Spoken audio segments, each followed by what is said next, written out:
you see, people don't know what Sharia is all about. First of all, Sharia is the principles and practice of Islam. You can't separate Sharia from Islam. They are one and one. So any Muslim who tells you that he doesn't want to live his life according to Sharia, then he's not a Muslim, because he doesn't even know what is Islam. If you are a Muslim, you have to live your life according to the dictates of Sharia. From the time you are born up to the time you will marry, the relationship between you and your parents when you are small, your responsibility to them or their responsibility to you, the relationship between you and your wife, if you marry, how you will marry, your responsibility to your wife, then your responsibility to the neighbors, to the entire society, is all defined under Islam, under Sharia. That is what is called Sharia. It is not just the capital punishment that people are talking about. This is just part of one aspect of Sharia. The major aspect of Sharia is called mu'amala. That is how you relate to human beings, other human beings, even animals. There are ways we have to cut and kill our animals. There are ways you enter toilet. There is way you come out of toilet.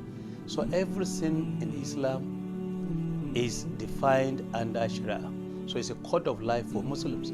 So as a leader, governor, chairman, president, you are expected to run your affairs with the dictates of Sharia. You have to be just and fair to all. You see, God created all human beings and placed all of us in different religions. He made some Christians, some Jews, some Hindus, some Muslims, some Buddhists, and he made us in different tribes, Hausas, Igbos, Yoruba, Europeans, Americans, for us to understand each other and live together in peace and harmony. There's no compulsion in religion. In our Islam, in the Quran, is very, very clear. So there is no extremism in Islam. Therefore, the way and manner you run your government, when I was governor of Zamfara, I followed the due process using Nigerian constitution. People, Nigerians don't know that there is provision of Sharia in the constitution. So even the National Assembly, the executive, every part of governance, judiciary, there is provision Sharia, even at Supreme Court. So Sharia is already there. It's not that you introduce Sharia. So I only follow the constitution to do what the Muslims of Zamfara required. It is there in the constitution. Sharia is already allowed in the constitution.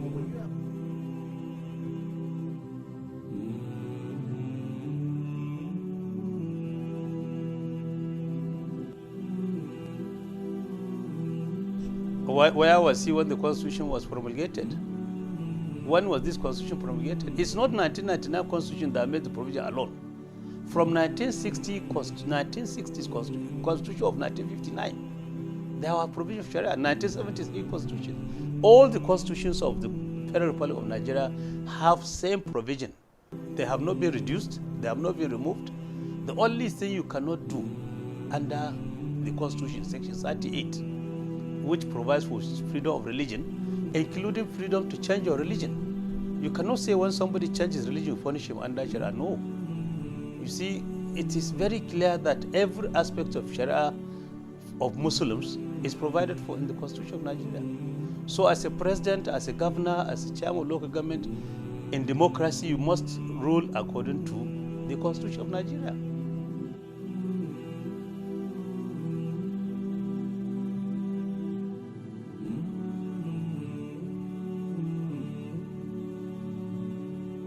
Yeah, it's true. You see, there are so many interviews I've granted before, and I had an agreement with General Muhammad Buhari before 2007. When I stepped down, you know, I contested for presidency in 2007, and I stepped down for him. And when we came to start talking about merger, I met him in his residence in Kaduna.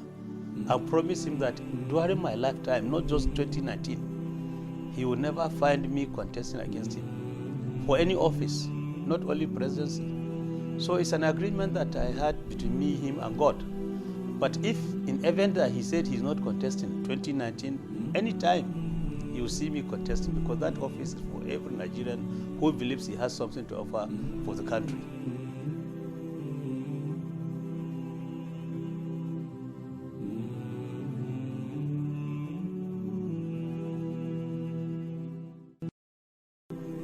So let me start by my first term in the Senate. You see, when I came in, by the grace of God, I became part of the leadership.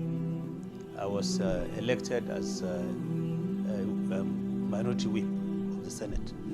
And at that time, the leadership, we have some special allocation in what we call constituency project. I used to have 1.5 billion naira allocated to me every year, apart from the small project that I influenced to put in my constituency.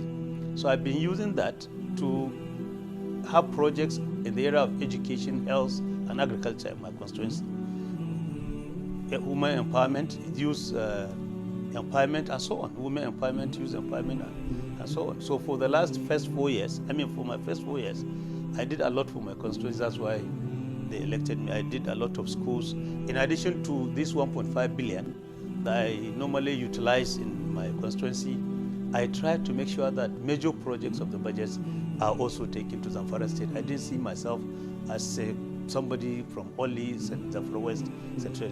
In second term, I became deputy minority leader, and at the same time, I used to get the same amount of money that I use to empower my youth, to provide for schools and hospitals, renovation, and so on and so on, women empowerment, and so on.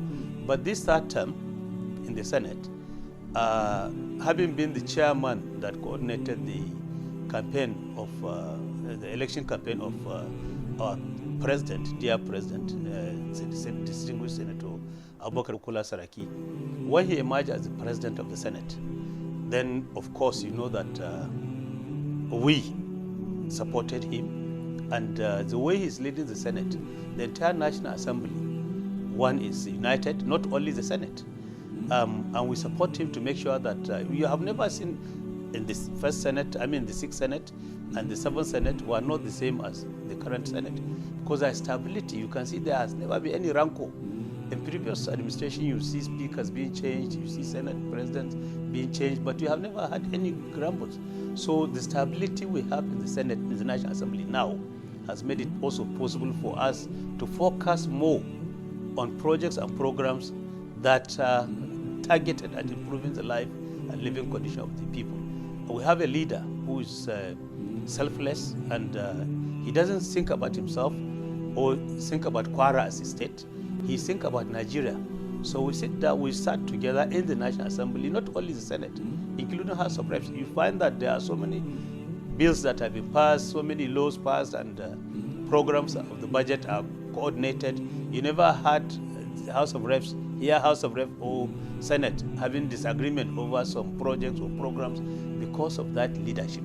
So we have a very sensitive leader who is carrying everybody along. And that is why, with the support we are giving to President Muhammadu Buhari, you have seen that, you witness the issue of security has improved, the fight against corruption is going on well, and the economy is being improved. So this is what we are doing in the Senate presently.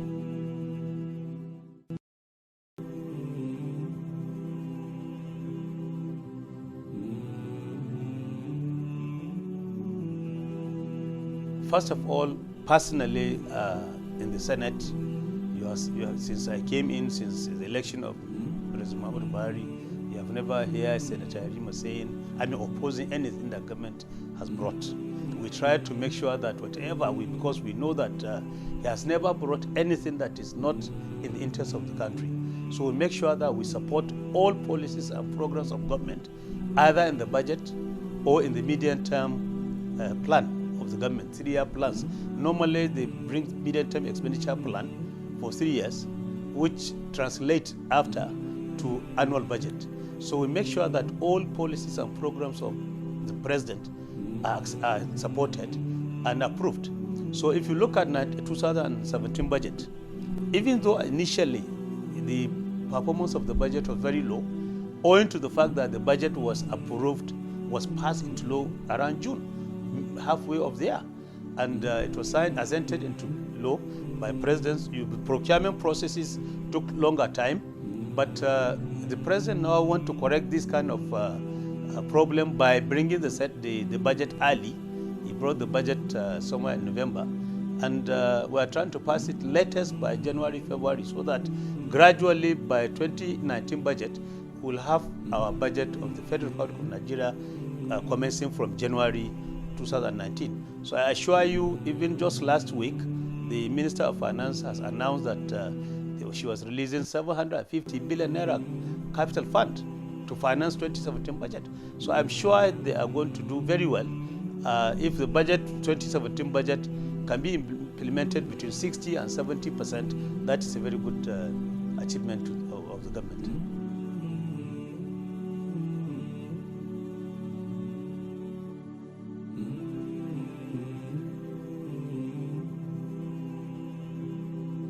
Two things. One, we are trying to make sure that in the area of education, as much as possible, those youth who could not go to school are supported by government at all levels through the issues of scholarships, either within or outside Nigeria. So we are making sure that through 2017, from 2017, 2018, 2019 budget, proper allocation is given to education sector. Secondly, we are looking at agriculture because agriculture employs majority of our people in the north. And once you have improvement in agriculture, the employment generation in that, in the northern part of the whole country will be improved. And finally, the area of small-scale industries.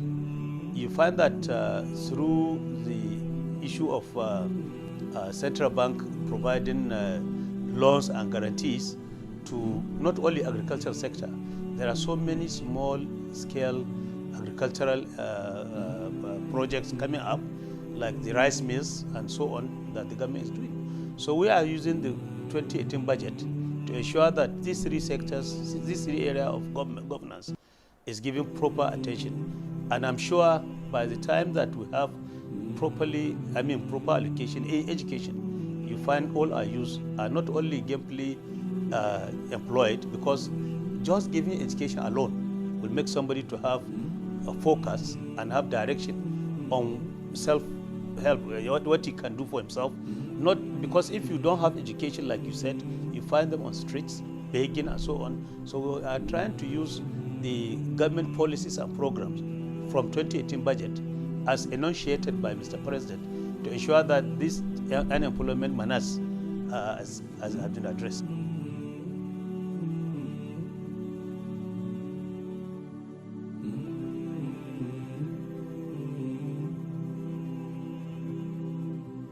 Well, I'm sure that everybody knows that Nigerians are very patient, and I'm sure that with patience, they will have a lot of progress and development. It is not a matter of one day affair. There are so many clerics, Muslim clerics, Christian clerics, who have foreseen what was likely to happen. Some people thought as soon as you elect Mr. President, Buhari come into power, all problems are solved. But even before the election, some clerics have some speeches they have made in churches and mosques, trying to tell people that, look, change is a very long process. It requires time. You don't have change from today. As you start, you just see everything changing. But you see, gradually, people are beginning to understand, because there is improvement in security already, and corruption you can only go under. You cannot be corrupt open, as it used to happen in Nigeria before. So once there is a reduction in corruption, there is going to be more capital, more money that is freed for development activities of the government. And that has already been started. We started witnessing it. If you see the quantum of money allocated in the budget from 2016, 2017, and now 2018, you know that there is a lot of resources coming into the system. And central bank is coming up with so many policies, monetary and fiscal policies, that will change the whole situation. And you can see the stability in foreign exchange. Once the foreign exchange is stable, you have a lot of investors coming into the country, and the situation is changing.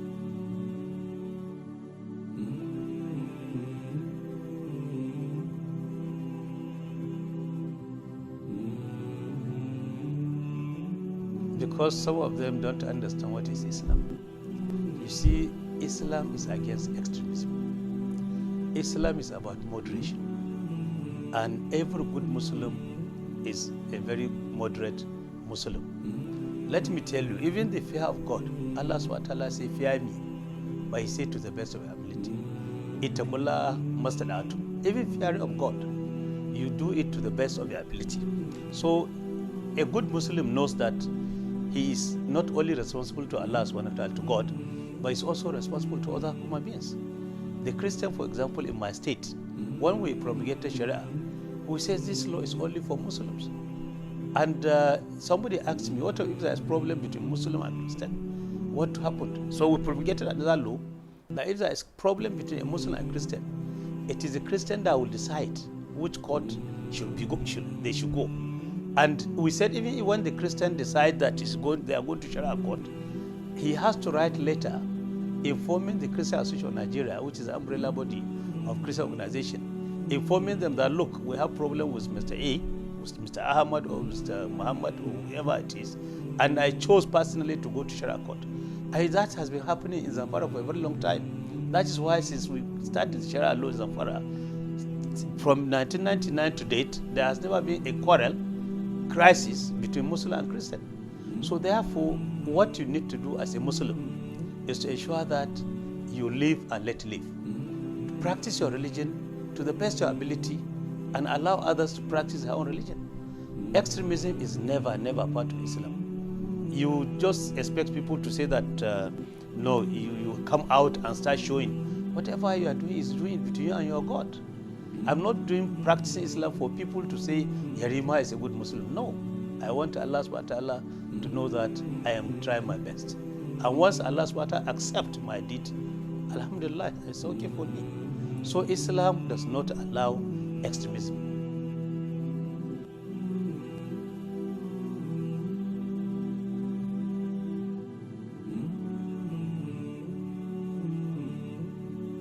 You see, once you are a leader, once you govern a state, and somebody has succeeded you, you can remember that when I was the only governor in Nigeria, in the whole of political development of Nigeria, who handed over power to his deputy. When I supported my deputy, the then president, Olusegun Obasanjo, said, Irima, can you be the only good governor, good person, good man? Or do you have the best, you are the only one that has a very good deputy? You are going to regret it.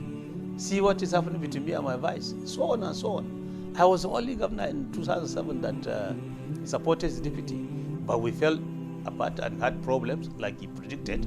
But, you know, even then, I now realize that it is not good for me to be going every time to Zamfara, participating in their program, so on. If I have any advice that I need to give, I'll go to the governor here in Abuja, give him advice, and if he takes it, it's an advice. I never give him directive. So once I have done my own, I should allow others to do their own time. That is the best system that any human being, sensible human being should have. And that is why since he started, now over 6 years, there has never been any argument, any quarrel between me and the governor. But if I try to prognose, try to go to state, try to do things to show that I'm still the leader, I'm still the governor, there will be a problem.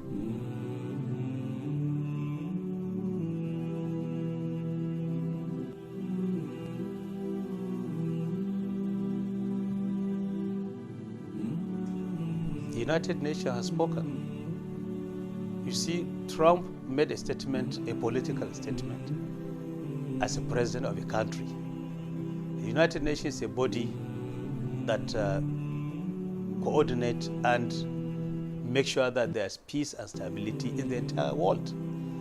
And there are so many UN resolutions that accepted the current position where the East Jerusalem is seen as belonging to Palestinian, and the West Jerusalem belonging to the Israel. And Organization of Islamic Conference countries have also spoken. I'm not the president of Nigeria, so it is up to the president of Nigeria. Foreign policy matters are to do with, you see, as a politician, as a senator, if I come out to condemn Donald Trump, what do I do? What will I achieve? You can't do things that cannot go anywhere. So as far as I'm concerned, that I'm part of Nigeria, and Nigerian government has a position and has taken position in the UN, and that is covering every Muslim. Like I said, people don't even know. Clerics, yes, they can go and talk, they can mobilize support, they can say anything, but politicians should talk where and when necessary.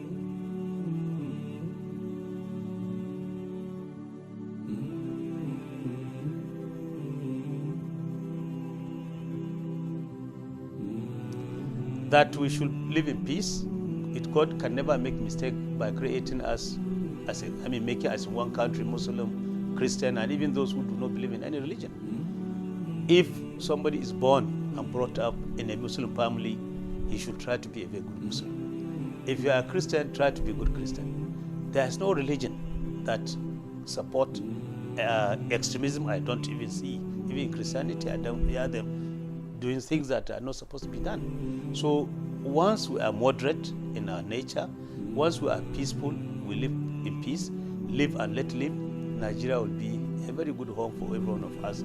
And allow God to judge you, not you judge human beings.